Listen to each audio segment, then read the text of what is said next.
Hi, everyone. Welcome back to the Poema podcast. I am James Prescott, your host. Welcome back to the show. Very excited about today's episode. Someone who's become a good friend of mine is back on the show, and we're going to talk about something really interesting. So, welcome back to the show, Amanda Held Opelt. James, thanks for having me. It's always great to talk to you. Yeah, I love having you on the show. This is, I think, the third time you've been on the show. Yeah, I think so. Yeah. The last time was when your book came out, which was amazing. Yeah. I'm really excited. And if you haven't got that book already, go get it. It's a book on grief. Amanda knows a lot about grief, and has we talked about rituals of grief last time you were here. Today we're going to talk about something really interesting and something completely unexpected. But when we were talking about doing another episode, but we're going to talk about the Black Death in the 1300s, and its impact culturally and responses to it and grief, and maybe how it also relates to the pandemic as well. So that's right. Yeah. And this was your idea, wasn't it? Yeah. So yeah, I told someone today, they're like, how's your day going? And I was like, today is the best day of my life because someone finally agreed to have a conversation with me about the Black Death of the 1340s. And they just scratched their head like they had no idea why I was so excited about this. But I just find it to be such an interesting historic event. Before I tell you how I got interested in the Black Death, I'm curious to know, growing up in the UK, did you all study this at all? Like, was it kind of part of your historic background and schooling? Yeah, it was. Yeah, we studied it at school.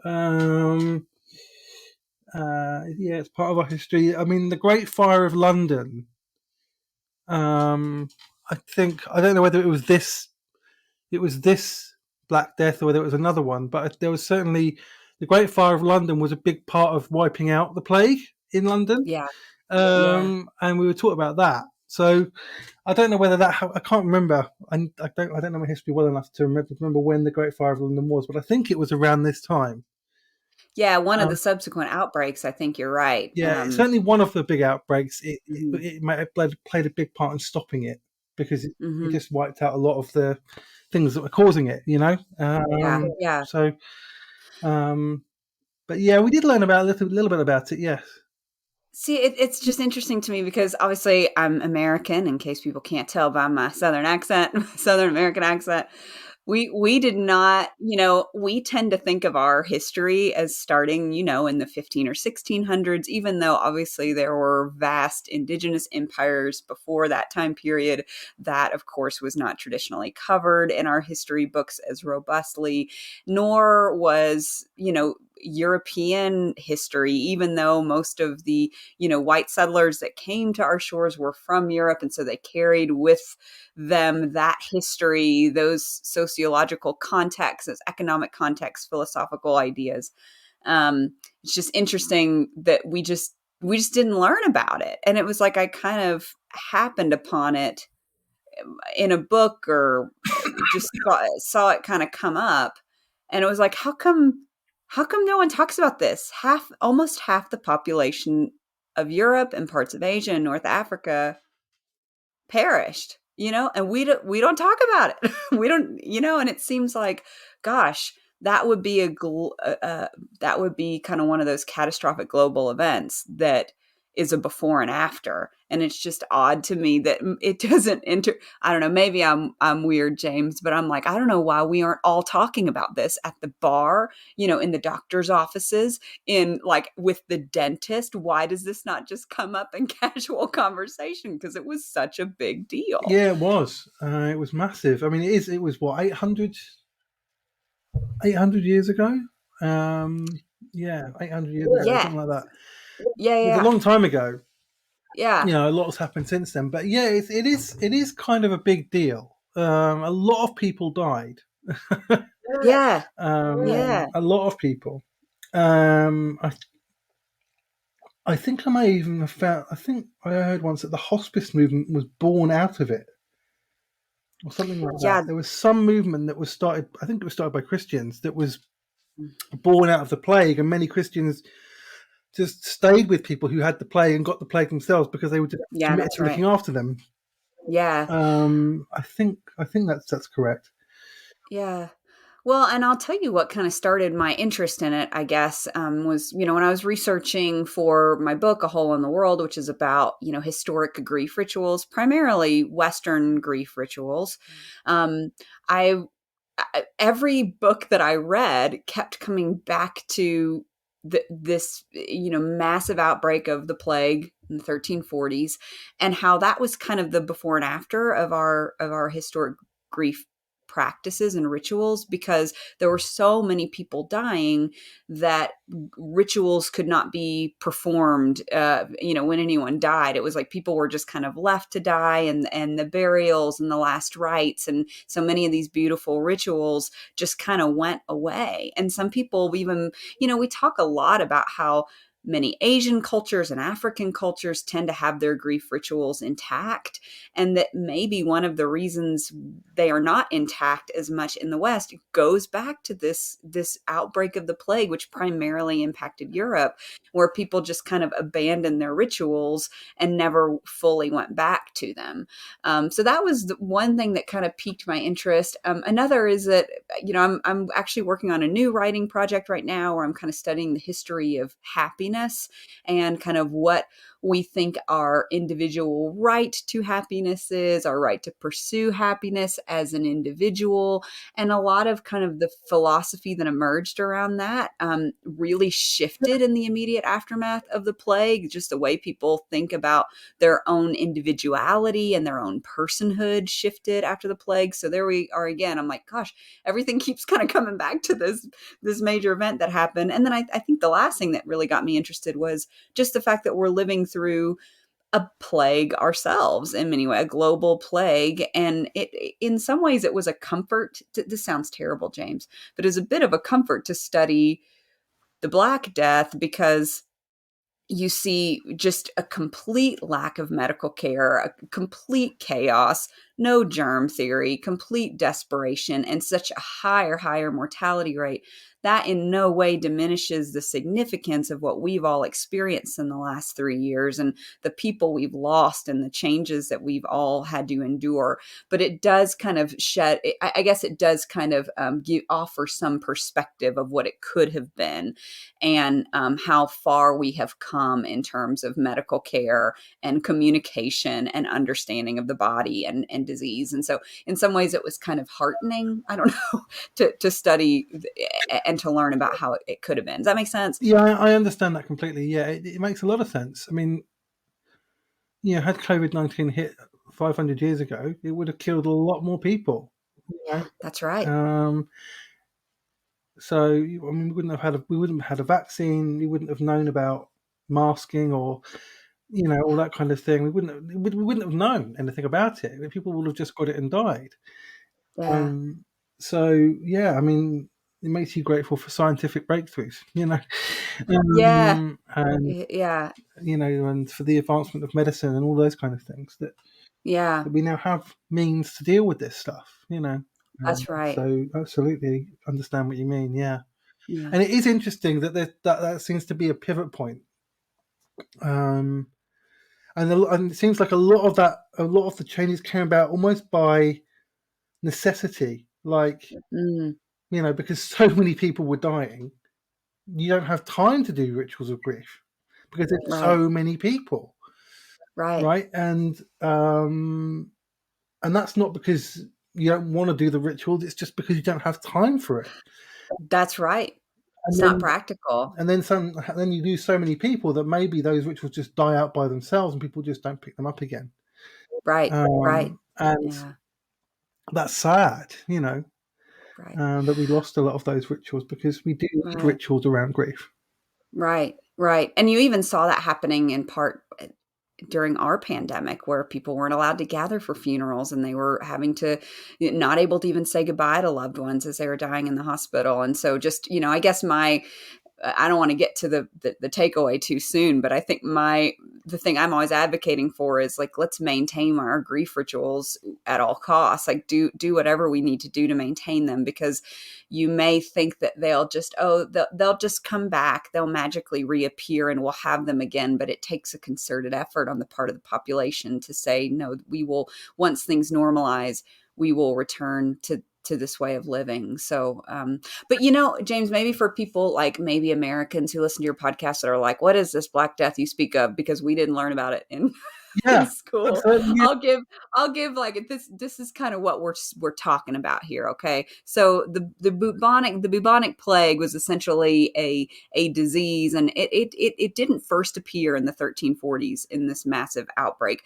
There was a prior plague that was fairly widespread, I think, called the Justinian plague. I think that was in the 6th century. And I was even reading that they have found evidence of the bubonic plague virus in burial grounds from much earlier than that even. But these outbreaks tended to be fairly isolated up until the 1340s.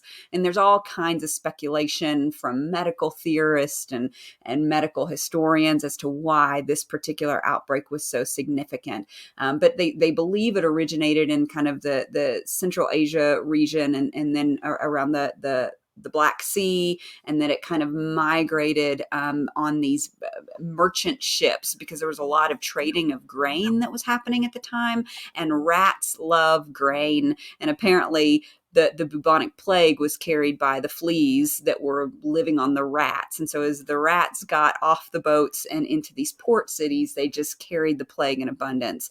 And part of the reason I think they think it was so bad in these places was because it was kind of the first time the plague moved from more nomadic societies, so people that are maybe wandering in more isolated regions, and now it was emerging in these crowded port cities and these urban centers that were just packed with people. And so it would just wipe through a town, and then eventually emerge out into the countryside and then hit another town. And another reason I think they think it was worse is because there were some, we all know the word variant thanks to COVID-19, but there were apparently some variants of it, particularly a pneumonic variant that was spread through air droplets. And so that was kind of a really, really quick moving plague. And so just again, for context, in the 1347 was when it first kind of emerged. And then in the year 1349 was when it just really wiped out and made its way all the way to the UK and all over Europe, again, parts of North Africa and Asia. And, it killed, scholars disagree on this, but they say anywhere, the lowest estimates are 30% of the population. Highest estimates are up to 50 and 60%, Yeah. some cities up to 60%. So if you think about that, if you think of one, 2 out of 5 people say, or, 5 out of 10 people being killed, it's just impossible to imagine. And then it eventually kind of died out and went through the population, but then it would reemerge again and again. And just like you said, James, I think around the 1650s and 1660s, right before the fire, I think the fire of London was it 1666? Sometime around that, so it would kind of pop up again and again. It was never quite as widespread as it was in that one specific time period. But so when we're the conversation we're having today, we're kind of locked in on that one time period. So that is my layman's summary of the Black Death of the 1340s. Yeah, that's pretty accurate. Yeah, and I was reading about it, preparing for this, that it took about 150 to 250 years for the population to get back to the level that it was before. Yeah, which is wild. 15th or 16th century, but before it got back to the same population levels. Yeah. That's how many people died. Yeah. Like 50% of people, up to 50% of people. That's a lot of people. You probably can't even comprehend how many people that is. It's just so many. And obviously the populations were smaller then, but nevertheless, it's still a lot of people. Right. And so the impact on the people that were left behind, that survived, obviously didn't get plague, would have been considerable, and on culture generally, because And I was thinking about. I was actually thinking today about how World War One affected people so much that they were desperate to avoid World War Two. So much Yeah. they signed pacts with Hitler. They were so desperate Right. because they were so traumatized by the First World War, and Yes. Yeah.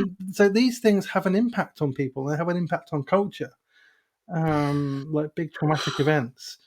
Yeah. Well, and that's it's interesting you bring up the word trauma because I don't I don't know that they had language around that yet. I think that they Yeah, had a lot absolutely. of Yeah, language around melancholia and studies of depression and studies of sadness and sorrow, but just understanding the physiological, psychological impact of trauma and kind of naming, like, what does it mean to be collectively traumatized? And I think we're all kind of thinking about that now because again, it doesn't really do any good to compare and say one was worse than the other. But even in our own outbreak of a pandemic, we are all kind of collectively traumatized by the changes and by the fear and all of that. And it's just interesting to think, gosh, everything that was done in the 50 years to 100 years was born it was grown in the soil of trauma for people. And what does that mean for their beliefs? What does it mean for the way they interacted? What does it mean for you saw a lot of violence that emerged after the plague, particularly against marginalized minority communities. And so one of the kind of the well, I don't know, most tragic, I mean, one of the deeply tragic things and just truly evil things that happened in the aftermath of the plague is that a lot of the blame was put on Jewish communities, yeah, and so there was attempts to wipe out Jewish communities that remained, and it's I've read some interesting things about this too. Is that people observed that maybe the plague didn't seem to devastate Jewish communities as much, and people speculate that that might be because Christian communities, Catholic communities thought that cats were evil. And so they did not have cats roaming around communities, whereas the Jewish people didn't particularly have opinions on cats. And so there may have been cats coming and going in their homes and in their neighborhoods, and cats kill rats and rats carry the plague. And so it's just, it's something as silly as cats being around is the thing that may have protected these Jewish communities. And so because they had higher survival rates, people's already probably festering anti-Semitism, just observed that and looked for any reason to show violence against these people. And so it's just interesting how it's not that the trauma creates hatred, because I think the hatred is often there yeah, already, but it certainly incites people to act on our most vile tendencies, right? yeah. And It provides fertile soil for these things that we already believe to become to grow and become something more sinister, right, and of course people very very angry about losing loved ones, probably not right, wanting to, and of course taking that anger out on a group that you don't particularly like is, well, it's a grief response, isn't it? It's an unhealthy grief response, obviously, but that's what it is. You're directing your anger and your grief on onto somebody else by trying to find somebody to blame. right, right. Like, so you're to blame for, you're the reason I lost my mother. You're the reason I lost my child. Like, and they're just taking it all out on them. And Yeah, sadly, that has happened throughout history with different atrocities, and yeah, where certain people groups have suffered, and it's always marginalised groups that get blamed or suffer the most. right. Um, Unfortunately, yeah, Well, and it feels like that. I don't know. I haven't looked at statistics on violent crimes of late, but it does feel like the vitriol in our country, at least, is just increasing and increasing and increasing. And I know there are all kinds of sociological factors to that, whether that's social media echo chambers or increased individual, whatever. I don't know, but I do just wonder if we've all been like a powder keg about to explode. That's now I'm thinking about Hamilton. I am a powder keg about to explode. I'm sorry, I'm thinking of Lin-Manuel. But we're like, what are the pressure cookers? We've all been living in this pressurized environment where you don't know if you're going to be able to have holidays with your family. You lost a loved one and you didn't get to say goodbye. You didn't even get to go to a funeral. Masking versus not masking. Just having to stay home and isolated environments, and just navigating social situations. As a person who's tried so carefully to be cautious and to follow all the rules, and to look out for the people who are vulnerable health wise, it's been stressful to navigate. And I find myself just getting set off by things much more easily this year, and becoming enraged more easily. And I think it's just my kind of my neurological system is still healing from 2 or 3 years of unknown, and 2 or 3 years of fear, and 2 or 3 years of isolation. And that's certainly, times probably times 10, times 100 what the people experienced during that time period. Yeah, absolutely, and and we've seen over here, governments wanting to scapegoat certain people groups, Oh yeah. immigrants in particular. I think that happened your last president, before Joe Biden. I won't say his name, but he'll Yeah, get that. he who shall not be named. And it's just people are angry and have a lot of stuff stored up, and someone wants somewhere to put it. And That's right. Oh, that's such a good way to put it. Yeah. The pandemic lockdown in particular forced people to reflect on themselves a lot, right? And some people's response to that was to try and find someone to blame, or find a conspiracy, or Yeah. like say this isn't real, this is all made up, this is all like, and just look for any conspiracy that they can, or to blame the government, or to blame some blame the establishment, Yeah. and these people are people I almost feel sorry for them, because they're in denial. Yeah. They can't deal with, they're unable to accept the reality of the situation that we're in, right? And even when you've got doctors and scientists presenting the facts, like, who are qualified and have been working in this field for decades, and people are not listening to them, because they just, almost because they don't want to accept what they're hearing, and it's sad, but those people can cause harm as well, and it's Right. again it's a kind of trauma response, in that you just don't want to. It's a grief response, really. You just don't want to accept what is happening. Yeah. And we've seen that. I'm sure that happened in one way or another during the Black Death as well. That some people just didn't want to accept what was going on, and wanted to kind of pretend it wasn't happening, or afterwards pretend like it didn't happen. Yeah, kind of that denial. Well, and it's as you're talking, I'm just thinking how sad it is that people were unwilling to accept the truth, that they're so hungry for a conspiracy theory, or someone to blame. And I think about the people who lived in the 1340s, and they did not have the gift of science. They had no idea where this was coming from. They had no idea what it was, how it was spread.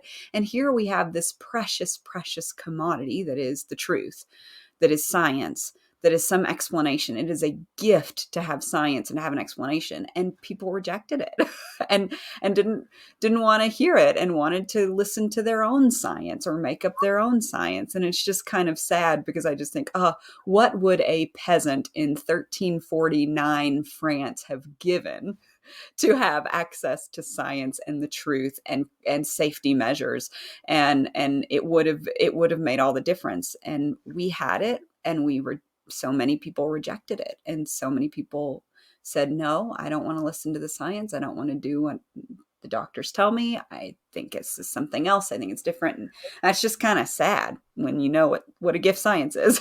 Yeah, absolutely. Yeah.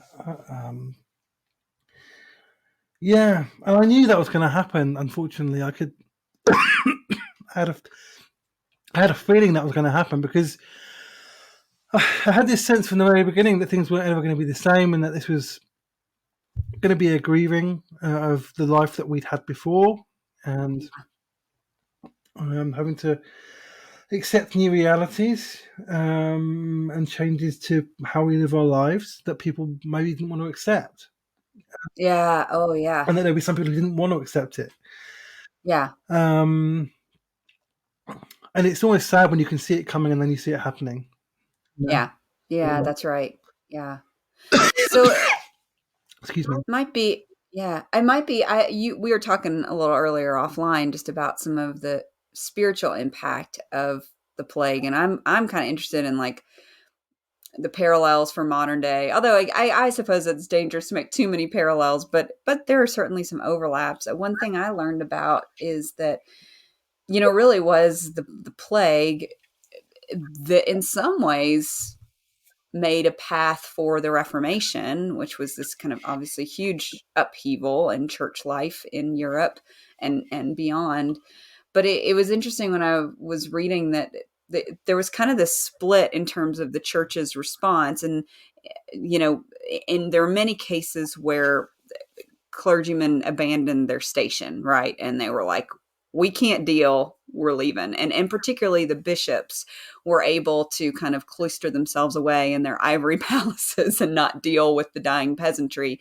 But there were many parish priests and friars and the like who took great pride in the fact that they were going to continue to perform last rites no matter the risk. And this is backed up by the data that shows that clergymen died at much higher rates than the general population.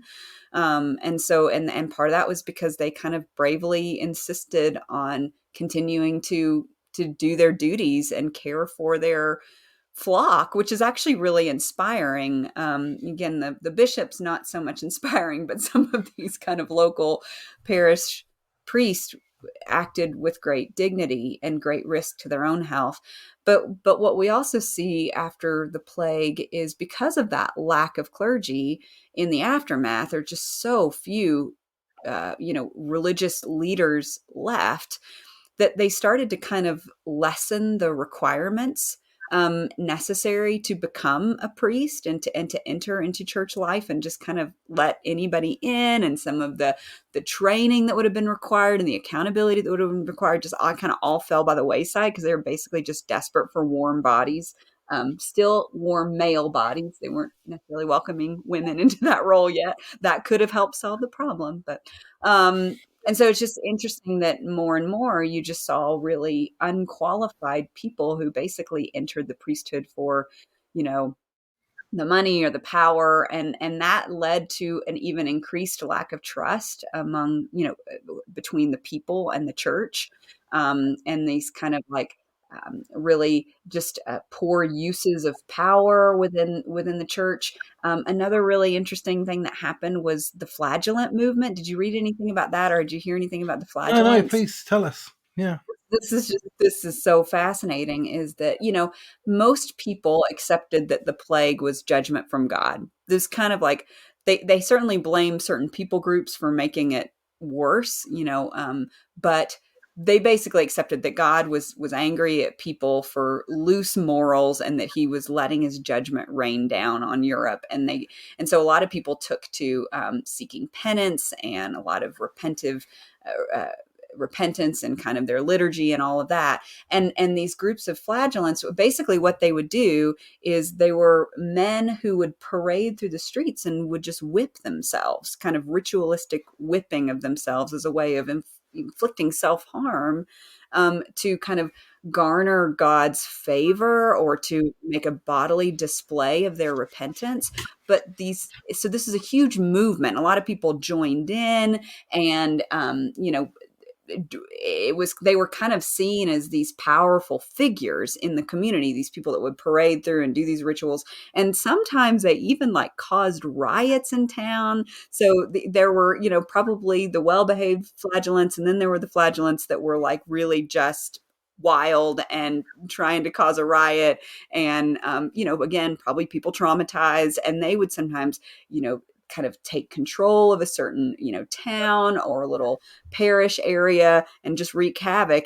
So it's just really interesting to me that you see in the wake of the plague a deinstitutionalizing of the faith, and how that was good in some ways and it was bad in other ways. Like there are certain um, documents from that time period that say, bishops would say, we now give permission to anyone can offer last rites because we don't have priests left. So just any lay person can offer last rites. And one document even says, even women, even a woman can offer last rites, which was very scandalous at the time. But that's kind of interesting that, like, wow, that's empowering, this acknowledgement that the lay person can participate and lead spiritual rituals and be kind of a mediator between people and God. And that's really beautiful. But then you have these kind of lax, kind of just accountability in terms of entrance exams for new priests, and that deinstitutionalizing, which is, oh yeah, anybody can be a priest. It's fine. Come on, join the party. And in some ways that's really freeing, and that's creates lots of opportunities, but it also creates a lot of danger. And there's some real beauty and importance to an institution run well. Does that make sense, what I'm saying? I do. I understand it. Yeah, well, there's certainly a lot of being prepared and trained and understanding boundaries and understanding appropriate behavior and and character assessment and all of those things, which are really important, right? When you're taking up any kind of position of authority, right? And Yeah. and so not to do that was probably flagrant, and reckless, Mhm. even though you could understand why, because they were just running out of priests because they were all dying. Yeah. But again, like you say, it creates danger. Yeah. Yeah. It's good. Yeah. And I think I don't know, maybe you're this way too. You're a thoughtful when it comes to faith and spirituality, but I tend to kind of waffle back and forth between like deep disdain for the institution of religion and then kind of deep reverence for it and appreciation for what it can provide. Mm. You know, I feel like it's so important to empower the individual and their own spiritual journey and their own relationship with God, that it can stand alone and that you don't have to just be completely beholden to or subject to an institution, particularly if it's broken or toxic. At the same time, there's a lot of accountability and shared wisdom and generational wisdom that comes with an institution that's intact. And so I don't know, that's just something that studying about that time period and the religious aftermath has really led me to think through. Is like, yeah, it's really cool that people, these flagellants, just kind of all got together and decided we're going to act out our spirituality on our own and do these weird rituals that we came up with. And it's like, oh, that okay, it's cool that you're processing your stuff that way, but they ended up doing a lot of harm too. And so without any kind of guidance, they did a lot of harm. And so I don't know, I go back and forth day to day. It's different. Mm. I resonate exactly with what you're saying, because I still have a lot of time for like Celtic liturgies and things Yeah. like Taizé and silent Hmm. prayer Hmm. and communal eating, and things like that. So I and what's the other one? Lectio Divina, the things like that. Yeah. I have a lot Yeah. of time for those things, and I think they're really amazing spiritual practices, um, which are very old now as well. Yeah. And but at the same time, I don't have so much time for the institution of Hmm. um, and there are because there's a lot of toxic elements to it. Yeah. There are elements that are not toxic as well, but it's Right. very difficult to distinguish between them a lot of the time because Yeah. I mean, even more so in America because evangelicalism is so ingrained in your culture, right? So, Yeah.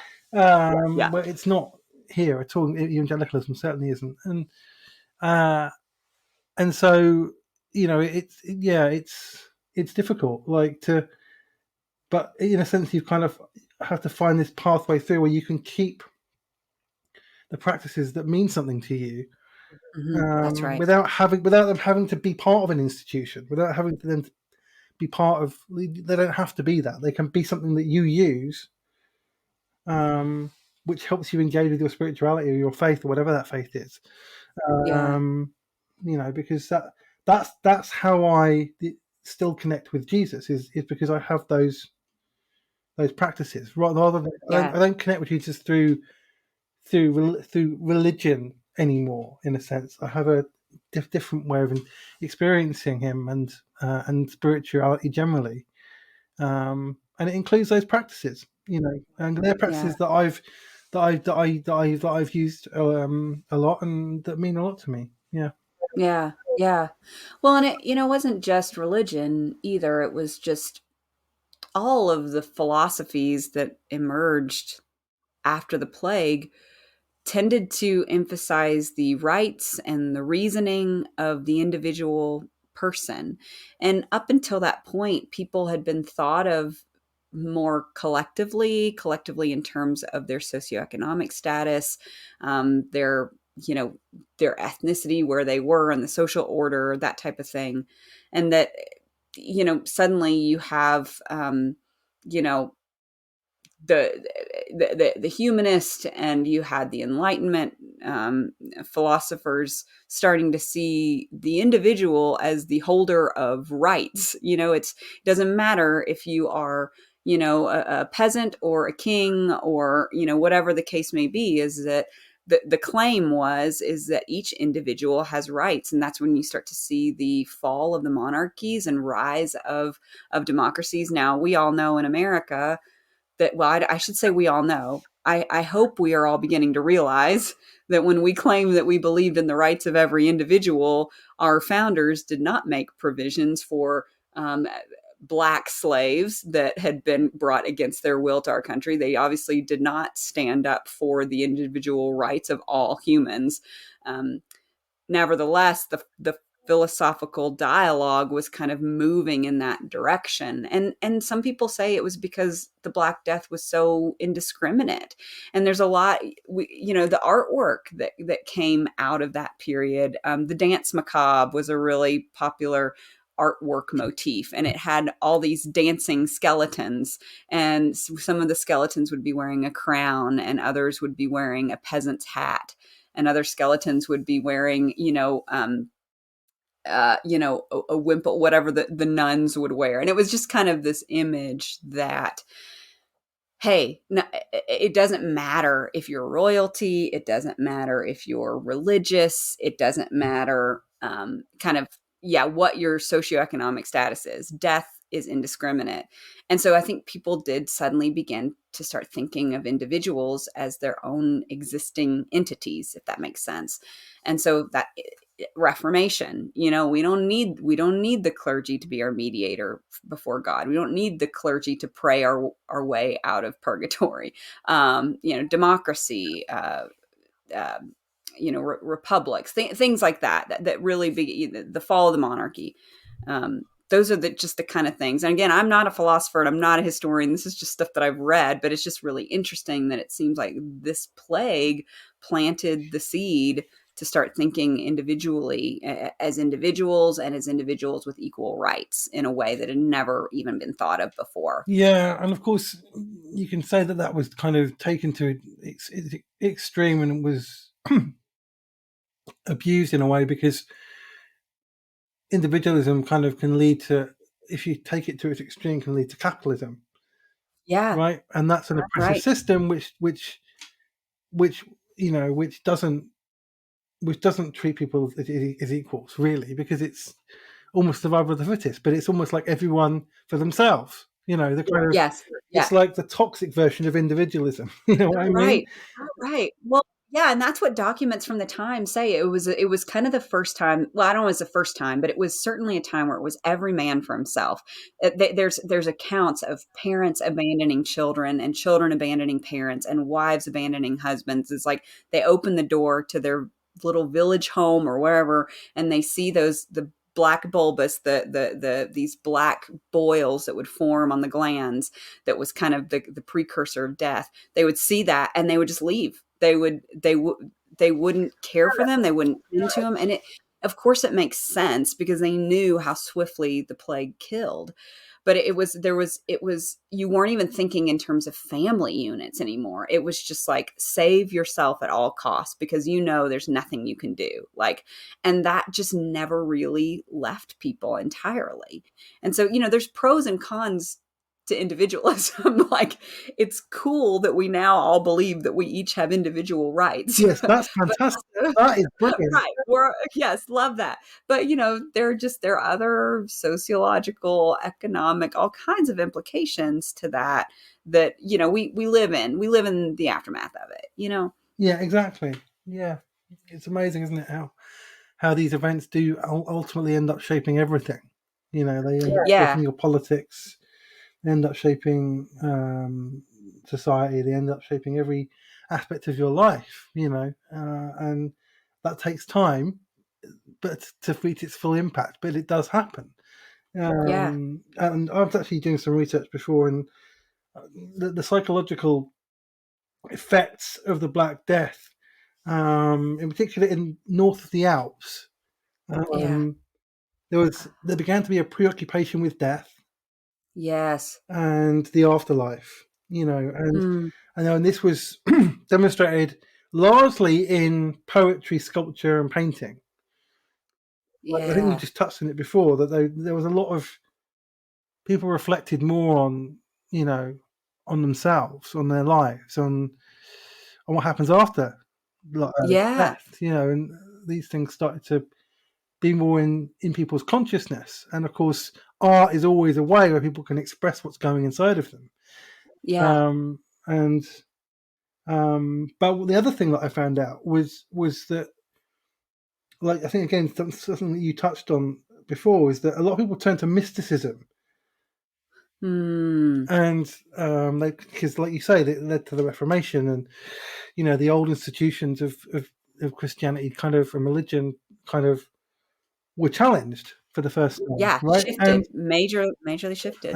mysticism was one of the things that happened. And again, I was thinking of what's happening right now.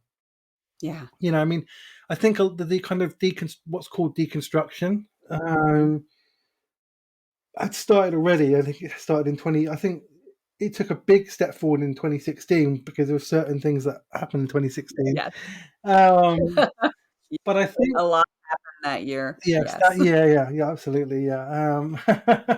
But I think I think the pandemic, I think it gave it extra momentum because a lot of people were, like we talked about before, were forced to sit and reflect on themselves and their spiritual journeys and Right. their Right. and what they believed, and whether they belonged where they should be, or whether their values reflected where they were, or Mhm.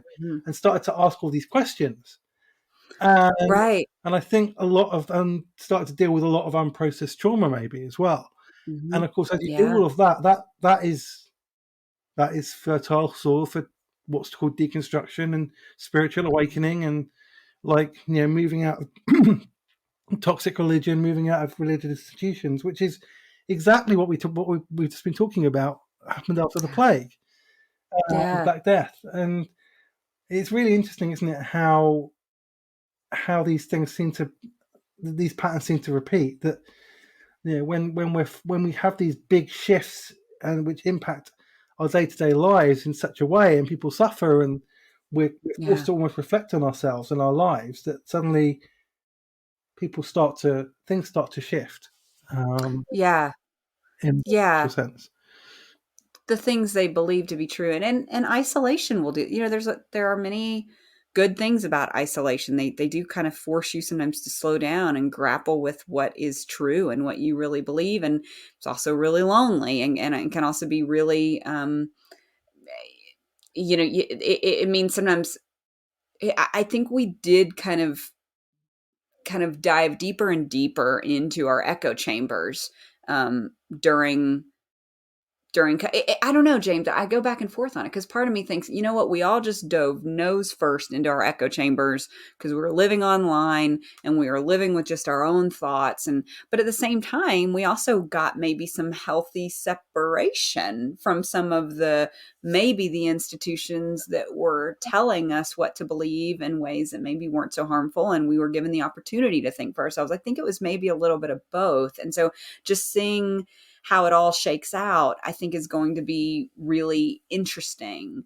I know a lot of people that kind of stopped participating in traditional religious institutions at the time, and so it's going to be interesting to see where they emerge in community at that point. After that, like, Yeah.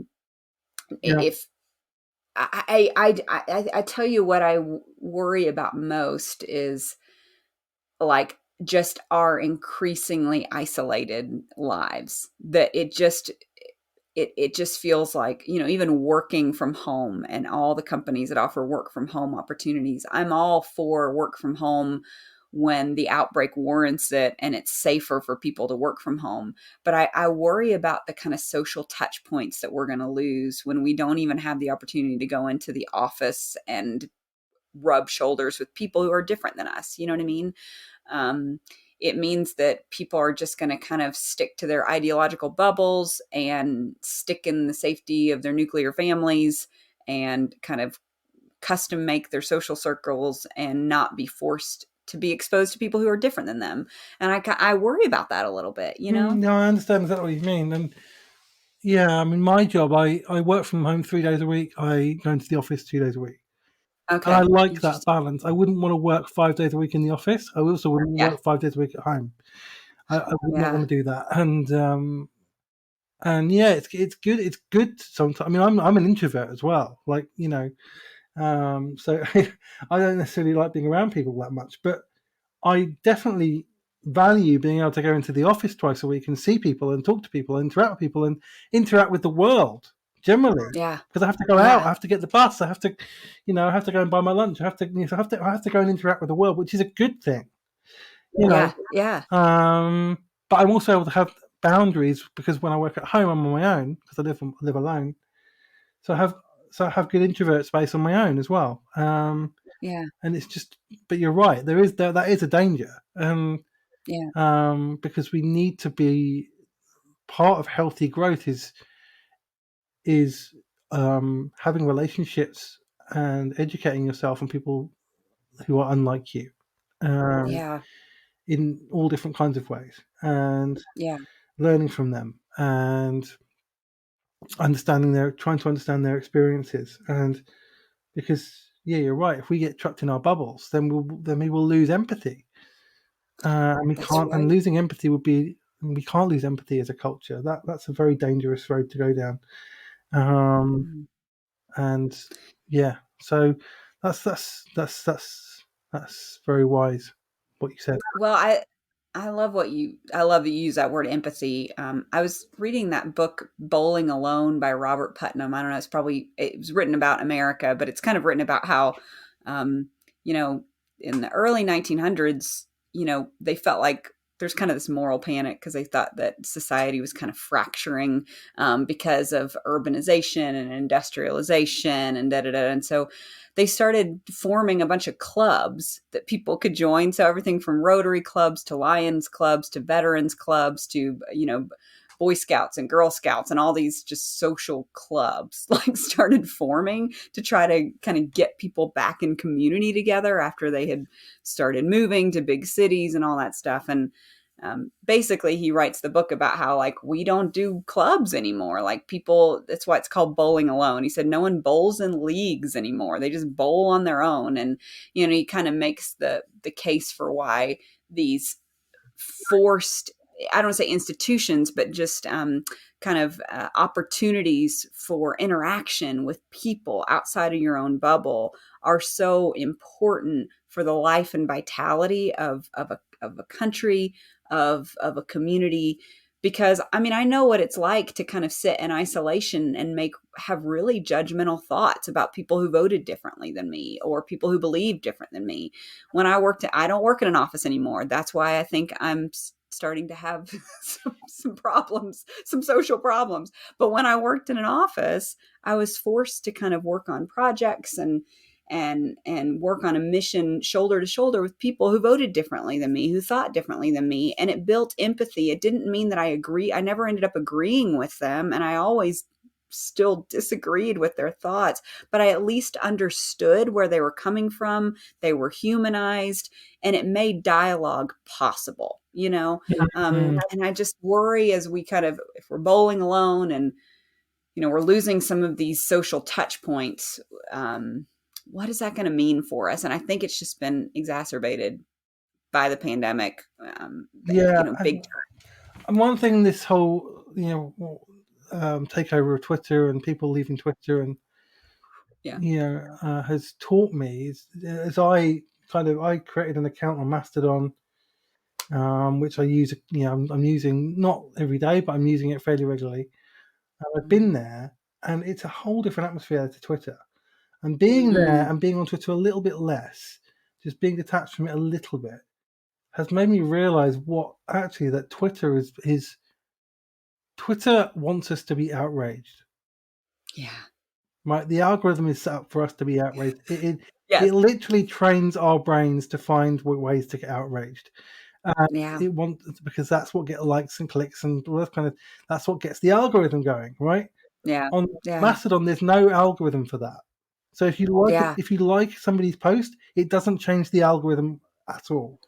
It doesn't get it Wow. seen by anybody else. It doesn't mean they get more followers. It doesn't mean they get more attention at all. It's Yeah. just that you like it. And it's a Yeah. whole different concept, and I just realized, like, you know what, this is not good. This is why we get all these fallouts with people on Twitter all the time and these fights on Twitter, is because this is how it's training our brain to think is normal, and it's not Yeah. normal. I mean, getting outraged about injustice, yes, that's fine. That is appropriate. Outraged about Yeah. things which matter, that's Yeah. important. But getting outraged over things which, in the bigger context of things, are not as important, is not Yeah. healthy. Or just looking for reasons to be outraged is not healthy. Yeah. And that probably damages how we have relationships outside of Twitter as well, because the Right. brain starts to think this is how you do relationships, and it's not. Yeah. Yeah. Yeah. Oh man. Yeah. I mean, not to bring it back full circle, but can you imagine what the bubonic plague would have been like without science, right? But with with social media Oh my and god. with Twitter. And I mean, it would have been, I feel like it would have been a complete disaster, I don't know. It's impossible to say.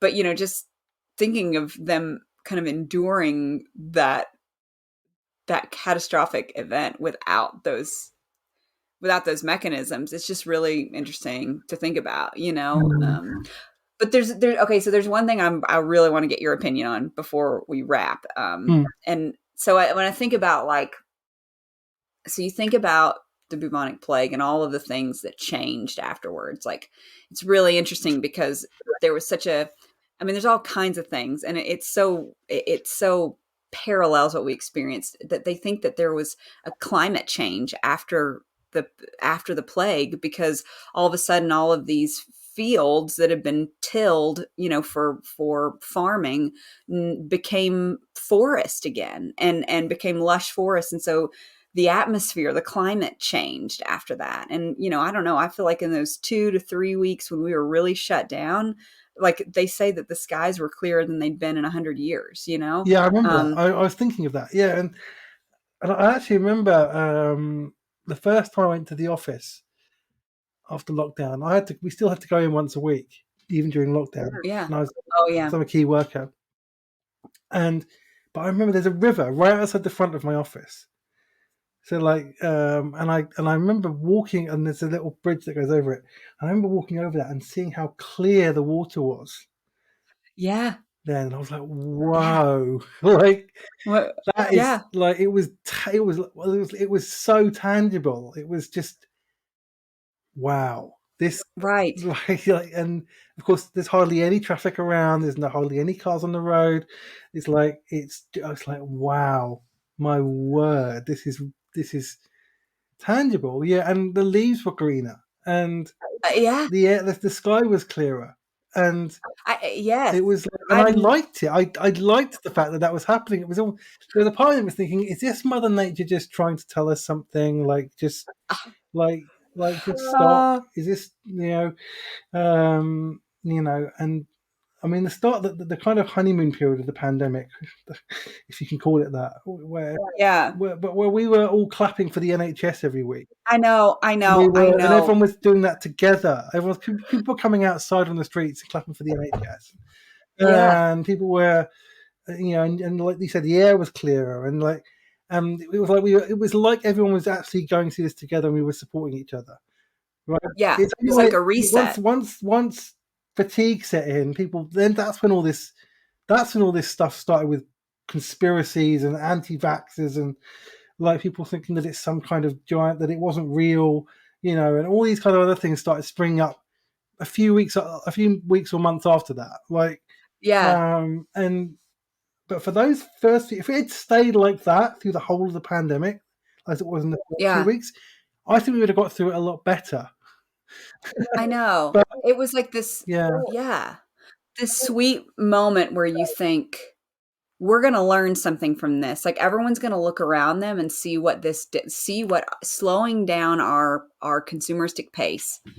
They're going to see the beauty that happened as a result in nature for the climate, and we're going to change, right? And I can't tell you how many people I know that said, it was so good to finally slow down, and we've really learned a lot, that we need to cut more things out of our schedule, and we need to spend more time doing the things that are really important and resting, and this appreciation we had for essential workers. All of that felt like we all were like bought in for about 3 weeks.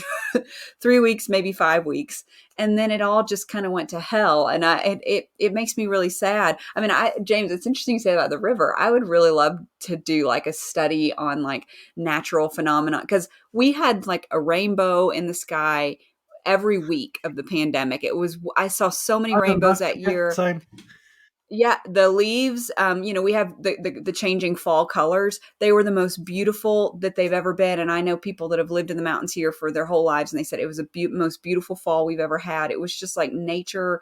Like we saw birds and animals and things we'd never seen. It was just like nature came alive. And it's just like, oh, what would happen if we just slowed down the drumbeat of productivity that was just like plundering the earth. Its beauty. Like, can we Yeah, all just, yeah, you know?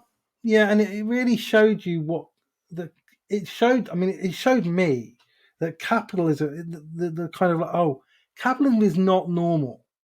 This is not how we were meant to live on the earth, Yeah. right? Yeah. Because this is This is clearly damaging. I mean, I knew this before anyway, but it just brought it home. The reality of it is Yeah. that this is not. We need to be doing things differently. We have to Right. and I think you're right about the essential workers. I don't think people have forgotten that. I don't think people have forgotten that at Right. all. Although the government have forgotten that because they're not raising. They've cut essential workers' salaries so much that they're having to go on strike. Nurses are having to go on strike because Well, they're not getting pay it's rises, like, and yeah. MPs are getting 10% pay rises, and they're getting expenses, and well, they're happy to do that, but they're not happy to give it Yeah. to. And you've got you've got members of the government asking nurses to take a pay cut as part of a sacrifice for Ukraine, as if that's got anything to do with nurses' pay. Right. Right. And Well, and it's just really sad. And there are a few people who get angry with these people for striking, but more people than normal are now supportive of people striking to get, especially public sector workers, because I remember 20 years ago people were almost allergic to strike action. The yeah. majority of people didn't like it because we've been indoctrinated Interesting. by Margaret Thatcher and the right to think this is all Yeah. bad. All strikes are bad. And now it's not like that at all. The culture is shifting. I've noticed this, especially kind of people born, around 2000, or just before, who are kind of in their early 20s or whatever, or younger. They've got a whole different perspective on the Yeah. world and on politics, and they are not going to go back and just re-elect these right-wingers, Yeah. capitalists. They're not going to do that, and that actually gives me a lot of hope, because Well, they see what the world is, and they understand, and they're not going to just accept it, and yeah. that's a good thing. Yeah, and it's history. This is history repeating itself, because in the wake of the Black Death, the government officials at the time, there was such a labor shortage that they had to figure out. You know, that there was starting to be kind of rebellion and pushback at the serf and the peasant level, and so they had to kind of. So instead of kind of raising wages or creating more equity, they tried to create more control to kind of try to control these people and make sure they had enough laborers. And that's what eventually led to the peasant, the famous peasant revolt, of, I think it was 1381, which totally changed the way the economic fabric of Europe worked from there on out. And it's like, I think the whatever, again, we'd never had this in America, but whatever you all call your upper class people throughout history, the royalty and the lords, they I think they finally saw just how essential these peasant and serf workers were for their very existence. And I think that, if nothing else, I hope that the pandemic made all of us aware of the importance of these essential workers that we so often take for granted, and not just healthcare workers, but the people who harvest our food, the logisticians who deliver our food, kind of these more, the people that drive the buses, and maybe the more kind of what we would see as bottom of the totem pole in terms of, I don't know, a job or economic class. They are the people that make society turn around. I mean, they're the ones that kind of make the world go round in many ways. And we've denigrated them, and we've not valued them, and we've not seen how important they are until we go shopping at the grocery store and there's no avocados there for our avocado Yeah, toast. And we're like, what happened to my avocados? And you realize that these essential workers who are nameless, who are marginalized in society, immigrant workers, low income workers, these are the people that are making our lives happen. And I hope that, I even this Thanksgiving, Thanksgiving is a big holiday here with some a controversial past.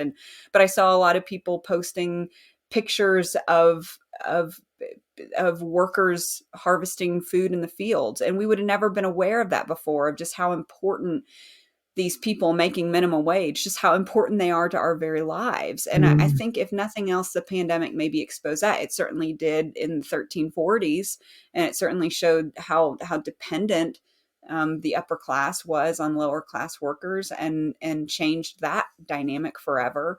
I hope that it does for us too. And I think that's just what my curiosity is, and I want your take on, is how do we who's doing the after action review, who's doing the sociological after action review on this, and how do we hold on to that knowledge, yeah, because I think a lot of us had that, like, oh, I learned so much during the pandemic. Well, what mm, did we learn collectively, and how are we going to hold on to it? Because maybe we just move at such a fast pace now that we don't even mm. absorb some of this stuff. I don't know. No, you're right. You're right. That there will be lessons to learn, and I think the problem is, when you're still in the midst of it or very close to it, as we are, it's difficult to kind of stand back and reflect on what lessons Yeah.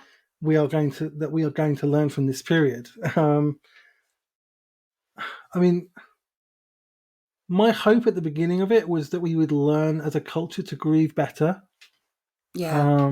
to deal with our trauma better, that we would, um, be more appreciative of people in those, like you say, those people who, are marginalized but play such an important role in our lives, Yeah. and that maybe we would see that maybe the system that we live in maybe isn't the healthiest system for us as human beings, and that we can start to build a society which humanizes people, and Yeah. which has healthy community, Yeah. importance of local community. And actually, one of the things that the opposition party here, the left-wing party, wants to do, if they get into power, is to give more power to local communities to shape their own domestic policies. They want to get rid of the House of Lords, which is radical. But it doesn't seem as radical now as it used to. Yeah. Which is really interesting. Because this guy isn't like an extremist. He's a kind of moderate left, soft left. And they wouldn't have proposed something like that, pre-pandemic. They would not have done that. And I think it's people. I have this sense that people are more open to a shift in the political center is. Right. Yeah. Right. Because someone had this theory once that the kind of the political center shift. There's a big shift in where the political consensus is every 30 or 40 years. Right. The last one we had was 1980. 1979, 1980, because that's when Reagan was elected. It's when Thatcher was elected, right? Yeah. That's when you really started to shift to this kind of market economics, trickle-down economics, all of that, extreme capitalism. The shift that the centre round shifted to the right a bit, and even the Progressive Party had to shift to the right, Yeah. It's starting to feel like we're having a moment where things are shifting a bit to the left, and this was starting before the pandemic, I think. But and part of it is it's a generational thing, because young people growing up are actually getting educated on things that they don't get taught about in schools because of the internet. Yeah, they're able to learn for themselves. And they're able to learn for themselves, and they can see they can learn all the things that we weren't able to learn and didn't know about because we weren't educated that way. So their politics is to the left. And I see that that people, left-wing candidates, are getting more traction than they used to, and left-wing policies are getting more traction than they used to. And so it feels like there is a shift coming politically. It does. And I think that will be reflected in upcoming elections. I mean, Labour are about 20 points ahead in the polls here. Unlikely to change because economically we were in such a bad position. People are going to suffer even more in the next couple of years.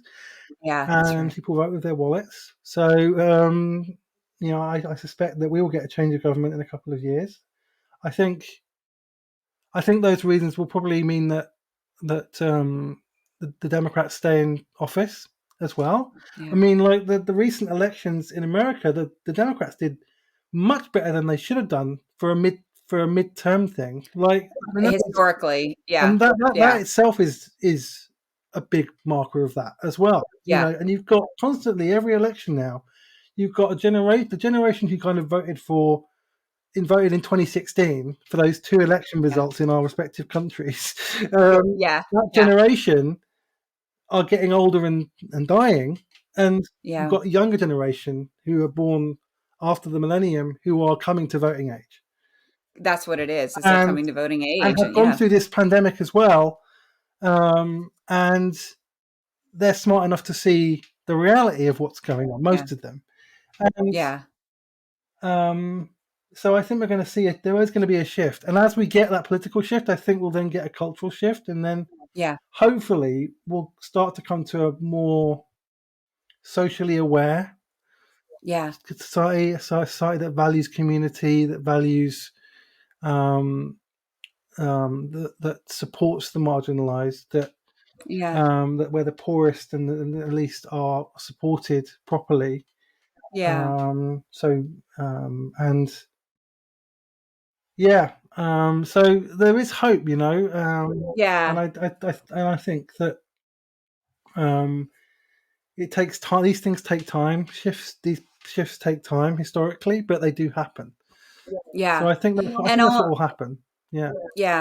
And only time will tell. We can sit here and speculate. We're still in it. Numbers still show that we're still in a pandemic. Absolutely. But and I know that's felt acutely by people who live with health vulnerabilities, and so time will tell. I think it'll be interesting in 20 years to look back, and here we are 800 years after the Black Death, pontificating and looking at it and talking about the changes, and certainly that'll probably be the case for COVID-19 as well. But yeah, again, time will tell, I guess. Yeah, absolutely. Yeah, this has been a really great conversation. I've loved talking about this stuff.